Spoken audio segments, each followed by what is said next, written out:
안녕하십니까? 디지털 포렌식 온라인 수업에 오신 여러분, 환영합니다. 이번 시간은 디지털 기기에서 사람이 인식하는 데이터가 어떻게 저장되고 표현되는지 알아보겠습니다. 디지털 포렌식은 디지털 기기에서 데이터를 수집하고 과학적 분석을 통해 범죄 단서를 찾아내는 과학수사 기법입니다. 이를 위해서는 디지털 기기의 데이터가 어떻게 저장되고 표현되는지를 이해해야 합니다. 디지털 기기에서 데이터는 이진수의 수열로 저장됩니다. 이진수란 0과 1로 표현되는 비트의 조합으로 데이터를 표현하는 것을 말합니다. 현재 사용되고 있는 모든 디지털 기기는 이진수의 수열로 저장됩니다. 이진수 수열로 이루어진 데이터를 바이너리 데이터라 말합니다. 바이너리 데이터를 구성하는 최소 단위는 비트입니다. 비트는 0 또는 1의 값을 가지는 단일 정보 단위입니다. 여러 개의 비트가 모여 더 큰 데이터 단위를 표현합니다. 가장 일반적인 데이터 단위는 바이트이며 8개의 비트로 구성됩니다. 바이트는 문자, 숫자, 이미지, 음성 등 모든 종류의 데이터를 표현할 수 있습니다. 디지털 기기에 저장되는 데이터는 다양한 형태의 정보를 포함할 수 있습니다. 시간 정보, 위치 정보, 문자 인코딩 등은 바이너리 데이터로 변환되어 디지털 기기에 저장됩니다. 예를 들어 시간 정보는 특정 형식으로 변환되어 숫자나 문자열로 저장됩니다. 위치 정보는 위도와 경도를 바이너리 형태로 표현하거나 지리 정보 시스템의 특정 형식으로 저장될 수 있습니다. 문자 인코딩은 텍스트 데이터를 이진 형태로 변환하는 규칙을 의미하며 ASCII, UTF-8 등의 인코딩 방식이 사용됩니다. 이번 강의에서는 디지털 기기가 저장하고 읽을 수 있는 디지털 데이터의 수체계를 이해하고 데이터를 구성하는 단위에 대해 소개합니다. 다음으로 이를 통해 표현되는 다양한 정보인 시간 정보, 위치 정보, 문자 인코딩 등이 디지털 기기에 어떻게 저장되며 사람이 읽을 수 있는 형태로 어떻게 변환되는지에 대한 과정을 설명하고자 합니다. 디지털 데이터는 0과 1, 즉 이진 데이터로 생성하고 저장하며 처리하는 부호화 기술을 말합니다. 이러한 데이터는 물리적인 단위와 논리적인 단위로 구성됩니다. 물리적인 단위는 실제 저장 장치에서 데이터의 크기, 즉 저장 용량을 말합니다. 데이터를 표현하는 최소 단위는 비트입니다. 비트는 0과 1의 값을 가지는 정보 단위입니다. 여러 개의 비트가 모여서 더 큰 데이터를 표현할 수 있습니다. 비트의 다음 단위는 바이트입니다. 바이트는 8개의 비트로 구성되는 데이터 단위로 문자, 숫자, 이미지, 음성 등 모든 종류의 데이터를 표현할 수 있습니다. 바이트는 컴퓨터에서 가장 일반적으로 사용되는 단위입니다. 바이트를 기준으로 더 큰 용량을 표현하기 위해 다양한 단위가 사용됩니다. 흔히 알려진 것들로는 킬로바이트, 메가바이트, 기가바이트, 테라바이트 등이 있습니다. 이러한 단위들은 1024배 하여 계산됩니다. 즉 1킬로바이트는 1024바이트이고 1메가바이트는 1024킬로바이트를 말합니다. 논리적인 단위는 정보를 저장하고 처리하는 데 사용되는 최소 단위로 파일이나 데이터베이스와 같은 단위에 속합니다. 논리적인 단위는 일반적으로 바이트를 기반으로 하지만 그 이상의 구조나 의미를 가질 수 있습니다. 오른쪽 아래에 있는 샘플.png는 사진 파일이 디지털 기기에 저장된 형태를 보여주는 예시입니다. 사진 파일은 실제로 0과 1로 이루어진 바이너리 데이터로 구성되어 있습니다. 데이터 구성 단위 중 논리적인 단위에 대해서 좀 더 자세히 알아봅시다. 하나의 정보를 저장하고 처리하는 데 사용되는 단위이며 디지털 포렌식 관점에서 분석의 대상이 되는 최소 단위입니다. 예시로 파일은 응용 프로그램에서 처리되는 단위가 될 수 있습니다. 아래의 표는 논리적인 단위에 대한 설명입니다. 필드, 레코드, 블록 파일, 데이터베이스가 있습니다. 필드는 데이터의 속성이나 특징을 나타내는 최소 단위입니다. 예를 들어 학생의 정보를 저장하는 데이터베이스에서는 이름, 학번, 성적 등 각각의 정보가 필드로 구성됩니다. 필드는 데이터의 종류와 길이에 따라 정의되며 응용 프로그램에서는 필드 단위로 데이터를 처리할 수 있습니다. 레코드는 관련된 필드들의 집합으로 구성된 데이터 단위입니다. 예를 들어 학생 정보 데이터베이스에서 각 학생의 정보를 하나의 레코드로 표현할 수 있습니다. 레코드는 여러 필드로 구성되며 각 필드는 해당 레코드의 속성을 나타냅니다. 레코드는 응용 프로그램에서 개별 데이터 단위로 처리되며 검색, 수정, 삭제 등의 작업이 이루어집니다. 블록은 일정한 크기의 데이터 단위로서 파일 처리나 데이터베이스에서 사용됩니다. 블록은 여러 레코드를 포함하며 일반적으로 디스크와 같은 저장 장치에서 데이터를 읽거나 쓰는 단위로 사용됩니다. 블록 크기는 시스템에 따라 다를 수 있으며 일반적으로 여러 레코드를 한 번에 읽거나 쓸 수 있는 최소 단위입니다. 파일은 관련된 데이터를 저장하는 논리적인 단위입니다. 파일은 여러 레코드나 블록으로 구성되며 특정한 목적을 가지고 사용됩니다. 예를 들어 텍스트 파일, 이미지 파일, 음악 파일 등이 파일의 예시입니다. 파일은 응용 프로그램에서 데이터를 생성, 읽기, 쓰기, 수정하는 등의 작업을 수행할 수 있습니다. 데이터베이스는 관련된 데이터의 집합으로서 구조화된 방식으로 저장되고 관리됩니다. 데이터베이스는 여러 개의 파일이나 테이블로 구성되며 데이터의 중복성을 최소화하고 데이터의 일관성과 무결성을 유지합니다. 데이터베이스는 다양한 응용 프로그램에서 사용되며 데이터의 검색, 추가, 수정, 삭제 등의 작업을 지원합니다. 디지털 기기에서는 파일 단위로 데이터를 처리하지만 포렌식 분석에서는 파일 내부에 있는 특정한 필드나 레코드가 중요합니다. 이러한 영역에 해당 파일이 생성된 시각이나 생성한 계정 등이 저장되어 있고 간혹 파일에 가해진 연산에 대한 정보 등이 있어 파일의 변천 과정을 추정할 수 있기 때문입니다. 앞서 설명했던 논리적인 단위를 그림으로 나타낸 예시입니다. 각 논리적인 단위 집합으로 하나의 파일을 구성합니다. 이 예시에서는 다수의 필드로 구성된 레코드들이 블록으로 그룹화되고 다수의 블록들이 하나의 파일을 형성합니다. 이제 디지털 기기에서 시간을 어떻게 표현하는지 알아봅시다. 디지털 포렌식은 디지털 데이터가 언제, 어디서, 누구에 의해 어떻게 생성되었는지 조사하는 과정이 대단히 중요한 부분입니다. 특히 시간 정보는 사건의 진행 순서를 파악하는 데 핵심 요소이기 때문에 어떻게 표현되는지 알고 있어야 합니다. 시간을 표현하는 방식은 운영체제별로, 응용 프로그램별로 다르지만 다음 5가지를 알아둘 필요가 있습니다. 첫 번째, ISO 8601이 있습니다. 이 방식은 날짜와 시간 정보를 표현하기 위한 국제 표준입니다. 날짜와 시간 사이에 t를 삽입하고 끝에 g를 붙여 표현합니다. 예를 들어 2023년 7월 29일 11시 20분 30초를 이와 같은 형식으로 표현됩니다. 두 번째, MS-DOS 타임이 있습니다. MS-DOS 운영체제에서 사용되던 시간 표현 방식으로 2바이트로 구성되어 있습니다. 이 방식은 시간과 분을 비트로 나타내는 형태로 표현됩니다. 현재에는 펫파일 시스템에서 시간을 표현하는 데 사용되고 있습니다. 세 번째, 유닉스 타임이 있습니다.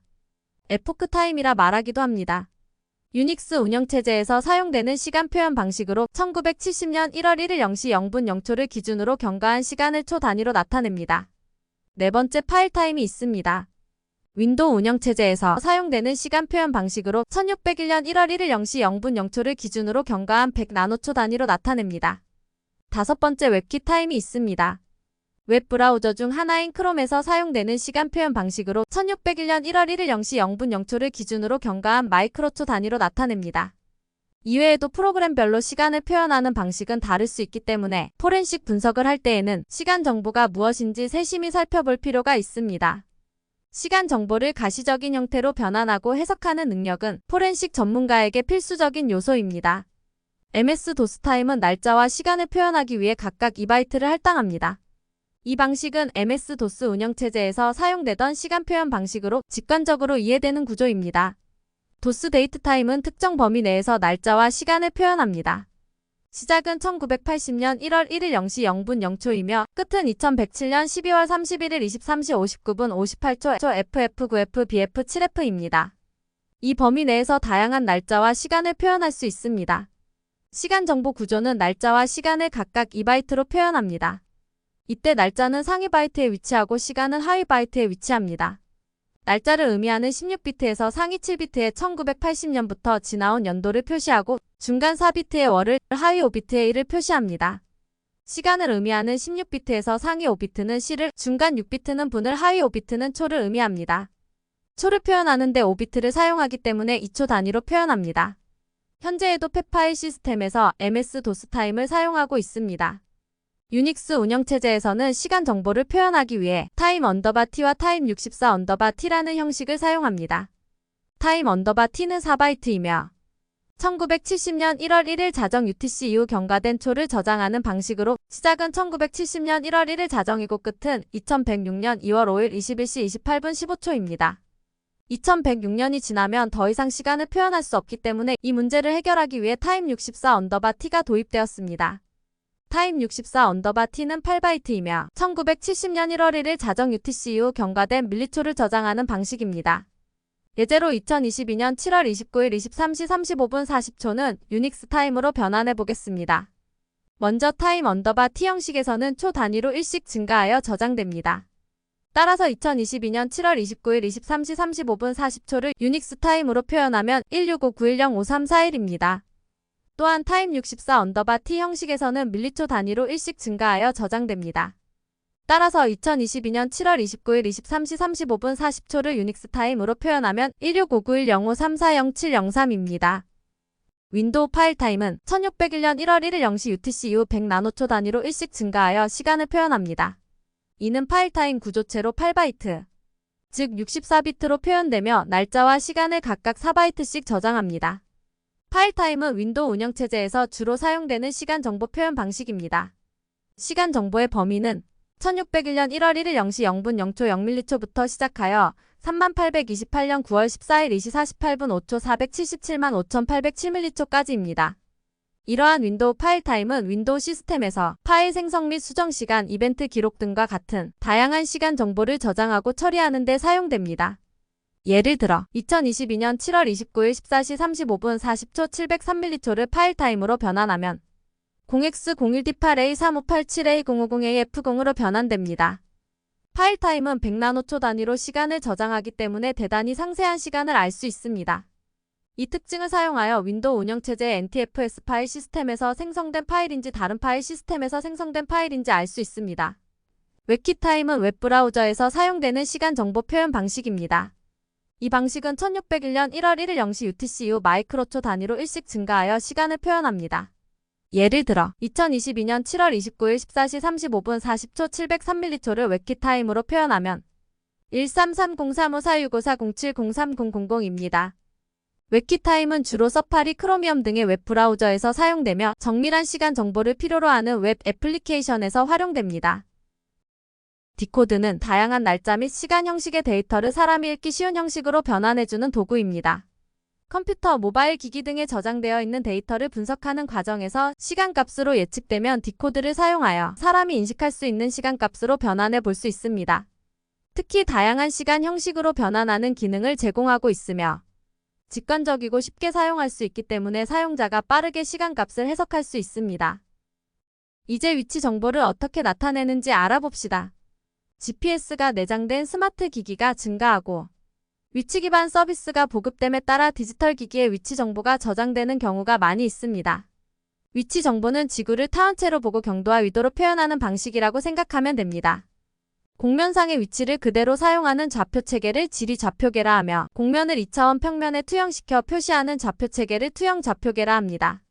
지리좌표계는 경도와 위도를 사용하여 위치를 표현하는 좌표체계입니다. 이는 지구의 모양과 공간상의 위치를 기준으로 좌표를 나타냅니다. 지리좌표계는 지구를 어떠한 타원체로 보느냐에 따라 WGS84와 GRS80 등이 있습니다. 투영좌표계는 X와 Y좌표를 사용하여 위치를 표현하는 좌표체계입니다. 이는 지리좌표계의 공면을 평면으로 투영하여 표현합니다. 투영좌표계는 주로 미터 또는 피트 단위로 좌표를 나타냅니다. 투영좌표계는 지리좌표계의 공간 왜곡을 보정하고 지도상에서보다 정확한 거리와 면적을 나타내기 위해 사용됩니다. 다양한 투영좌표계가 있으며 각각은 특정 지역이나 사용 목적에 맞게 선택됩니다. 지리좌표계와 투영좌표계는 위치 정보를 나타내는 데 사용되는 중요한 도구입니다. 지리좌표계는 경위도를 사용하여 지구의 위치를 표현하고 투영좌표계는 평면 좌표를 사용하여 정확한 거리와 면적을 나타냅니다. 위도와 경도는 지구상의 위치를 정확하게 표현하기 위해 사용되는 좌표 체계입니다. 위도는 지구의 남북 방향을 나타내는 좌표입니다. 가장 중요한 위도 기준선은 이퀘이터입니다. 적도는 지구를 가로지르는 가장 평평한 선으로 0도 위도입니다. 적도는 지구를 북쪽과 남쪽으로 나누는 경계선이며 위도는 적도를 기준으로 북이 노스 레티튜드와 남이 사우스 레티튜드로 구분하여 나타내며 0도에서 90도까지 있습니다. 경도는 지구의 동서 방향을 나타내는 좌표입니다. 경도는 영국 런던 그리니치를 통과하는 본초 좌우선 프라임 메리디안을 기준으로 합니다. 경도는 본초 좌우선을 기준으로 동경 이스트 롱기튜드와 서경 웨스트 롱기튜드로 구분하여 나타내며 0도에서 180도까지 있습니다. 위도와 경도는 지리좌표계의 핵심 요소로 사용됩니다. 이를 통해 어떤 위치든지 지구상의 좌표를 정확하게 표현할 수 있습니다. 위도와 경도는 GPS 등의 위치 측정 장치를 통해 측정되며 지도나 위치 기반 서비스에서 많이 사용됩니다. 위도와 경도는 지구상의 위치를 파악하고 위치 정보를 정확하게 나타내는 데 필수적인 개념입니다. 지리좌표를 평면상에 투영하는 과정과 다양한 투영법에 대해 알아보고자 합니다. 지리좌표는 지구상의 위치를 나타내는 데 사용되며 이를 평면상에 투영하기 위해서는 특정한 투영법을 사용해야 합니다. 투영이란 지구의 3차원 형태를 2차원 평면상에 표현하는 과정입니다. 따라서 지구의 곡면을 평면에 옮기는 과정에서 왜곡이 발생할 수 있습니다. 투영법의 종류로 메르카토르 투영도법, 횡축 메라크토르 투영도법, 사축 메르카토르 투영도법 등 하나의 타원체를 투영하기 위한 다양한 방식의 투영법이 존재합니다. 투영된 평면상에서의 좌표는 일반적으로 XY 형태로 나타냅니다. 지리좌표의 투영과 투영법은 지구상의 위치를 평면으로 옮기는 과정에서 왜곡을 최소화하고 정확한 위치 정보를 나타내기 위한 중요한 개념입니다. 앞에서 말한 것처럼 디지털 기기의 위치 정보가 많이 기록되고 있습니다. 내비게이션이 대표적인 예이며 선박에서는 GPS 플라터를 대부분 사용하고 있습니다. 스마트폰에서도 GPS가 내장되어 있어 사진을 찍을 때 위치 정보가 사진 파일에 자동으로 저장됩니다. 요즘에는 가고자 하는 곳을 검색해보고 내비게이션에 의지하여 운전하며 특정 지역에 진입하면 그 지역에 특화된 재난 문자가 수신됩니다. 따라서 디지털 기기에 저장되어 있는 위치 정보를 알면 사용자의 이동 경로를 추정할 수 있으므로 사건 분석에 중요한 단서를 제공하는 경우가 늘고 있습니다. 위치 정보 역시 시간 정보처럼 다양한 방식으로 표현되고 있는데 세 가지 방식, 즉 WGS84, GRS80, 배슬 1841이 대표적입니다. 구글 맵은 WGS84 타원체의 지리 좌표계를 사용하며 카카오 맵은 투영 좌표계를 사용합니다. 네이버 맵은 GRS80 타원체의 지리 좌표계와 투영 좌표계 모두를 사용합니다. 또한 네이버 맵과 카카오 맵이 배슬 1841 타원체를 사용합니다. 위치 정보의 표현 방식은 각 타원체에 따라 다양한 좌표값으로 변환됩니다. 이는 위치 정보를 디지털 데이터로 표현할 때 필요한 과정입니다. 예를 들어 GPS를 통해 수집된 위치 정보를 WGS84 타원체 기반의 지리 좌표계로 변환하여 구글 맵에서 확인할 수 있습니다. CRS는 코or디네이트 레퍼런스 시스템의 약어로 좌표 참조 체계를 의미합니다. 좌표 참조 체계는 지구상의 객체를 위치시키는 데 사용되는 좌표 기반 체계입니다. CRS는 좌표 시스템과 좌표 시스템을 기준으로 하는 공간 참조 시스템으로 구성됩니다. CRS는 좌표 시스템의 타원체, 원점, 좌표축 등을 정의합니다. 이를 통해 어떤 위치든지 좌표로 정확하게 표현할 수 있습니다. CRS는 다양한 종류가 있으며 각각의 CRS는 특정한 참조 체계를 따릅니다. 세계 좌표계와 지역 좌표계는 CRS의 예시입니다. 세계 좌표계는 국제표준 타원체를 기반으로 하는 좌표계입니다. 이는 세계적으로 표준화된 체계로서 지구상의 위치 정보 교환과 통합에 매우 유용합니다. 실제 우리나라는 2010년 1월 1일 이후 공공측량에서 세계 좌표계 사용을 의무화하였습니다. 이를 통해 우리나라에서도 국내외의 위치 정보를 원활하게 교환할 수 있게 되었습니다. 또한 각 지역은 자체적인 지역 좌표계를 가지고 있습니다. 이는 해당 지역에 맞는 타원체와 좌표축을 사용하여 위치를 표현합니다. 예를 들어 배슬 1841은 일본, 독일, 칠레 등에서 사용되는 지역 좌표계의 한 예입니다. 한국에서도 우리나라의 특화된 지역 좌표계를 사용합니다. 세계 좌표계와 지역 좌표계는 각각의 장단점과 사용 목적에 따라 선택되어 사용됩니다. 세계 좌표계는 국제적인 위치 정보 교환에 유리하며 지역 좌표계는 특정 지역에서 더 높은 정확도가 요구될 때 사용합니다. 위치 정보가 저장되는 대표적인 곳으로 사진과 동영상 파일 내부에 엑시프 영역이 있습니다. 엑시프는 사진, 영상 등의 파일 내부의 촬영 정보와 관련된 메타데이터를 기록하는 형식입니다. 스마트폰이나 디지털 카메라 등에서 촬영하면 사진이나 동영상 파일 내부에 자동으로 기록됩니다. 이를 통해 파일 정보 촬영 일시 위치 정보, 카메라 모델, 해상도 등 다양한 정보를 확인할 수 있습니다. 예를 들어 mp4 파일 내에는 촬영된 영상에 대한 엑시프 정보가 포함될 수 있습니다. 이 정보는 영상의 촬영 일시 위치 정보, 카메라 모델, 해상도 등 다양한 메타데이터를 저장합니다. 엑시프 정보를 확인하는 방법은 소프트웨어나 도구에 따라 다를 수 있지만 일반적으로 파일의 속성을 확인하거나 엑시프 뷰어와 같은 도구를 사용하여 접근할 수 있습니다. 멀티미디어 파일 내의 엑시프 정보는 여러 가지 목적으로 활용될 수 있습니다. 예를 들어 사진의 촬영 일시와 위치 정보를 기반으로 여행 경로를 추적할 수 있습니다. 엑시프 정보는 촬영된 파일에 대한 상세한 정보를 제공하여 파일의 관리와 활용을 용이하게 합니다. 다양한 멀티미디어 파일 형식에 포함된 엑시프 정보는 사진과 영상의 속성을 확인하고 분석하는 데 중요한 역할을 합니다. 예시로 mp4 파일 내 엑시프 정보를 추출하여 위치 정보를 확인하면 북위 37도 30분 45초이며 동경 127도 6분 10초임을 알 수 있습니다. 이를 지도 사이트에서 확인하면 오른쪽 그림과 같이 지도상의 위치를 확인할 수 있습니다. 최근에 발표된 루크 제닝스 연구팀은 애플 헬스 데이터베이스로부터 추출된 위치 데이터를 분석하는 내용을 발표했습니다. 애플 헬스 앱이 저장한 시간 정보와 위치 정보를 파악하였는데 애플 헬스 데이터베이스 내에서 기기 사용자가 운동을 시작할 때의 위치를 기록한다는 것을 확인했습니다. 이를 통해 사용자의 운동 경로를 확인할 수 있습니다. 위치 정보는 디지털 포렌식 분야에서 가치 있는 정보로 활용되며 범죄 해결과 사건 조사에 큰 도움을 줄 수 있습니다. 감사합니다.